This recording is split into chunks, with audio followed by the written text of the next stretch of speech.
शेवटी देव आहे, देव हा खेळ नाही आहे. तर आपण दरवर्षी काही ना काहीतरी राजाला नवीन द्यायचं असतं. या हेतूने आम्ही तो नवीन कन्सेप्ट केला की आपण यावर्षी घुबडाची प्रभावळ पाठीमागे लावू. म्हणजे विष्णूचं रूप आणि विष्णू आणि लक्ष्मीचं एक साधारण ते आम्हाला तसं रूप एक दाखवायचं होतं. पहिल्या दिवशी खूप त्रास झाला की लोकांनी हे केलं, अरे तुम्ही असा घुबड कसा लावू शकता राजाच्या प्रभावीला वगैरे, तो खूप अपशकुनी आहे, अमुक तमुक वगैरे भरपूर ऐकायला मिळालं.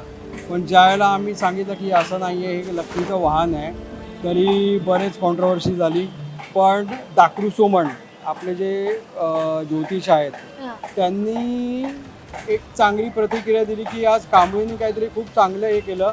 त्या लक्ष्मीच्या रूपामध्ये तिचं वाहन ठेवलं आहे पाठीमागे आणि विष्णूच्या रूपात आपला बाप्पा बसला. त्यामुळे त्या एका पॉईंटवरती ते सगळं म्हणजे जो काही त्रास होता त्रास आम्हाला होता झाला तो, हां. आणि ते नंतर एवढं सक्सेसफुल झालं.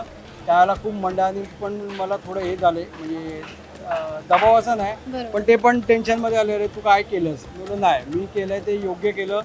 मी माझ्यामुळे तुम्हाला त्रास होईल अशी कधीच गोष्ट केली नाही आणि करणारही नाही. बरोबर. पण आज तेच मंडळ बोलतं की आज जर कुठली प्रबळ आजच्या इतक्या वर्षात जर जबरदस्त झाली असेल तर ती 2008ची 75 वर्षाची बरोबर. आणि घुबडाची.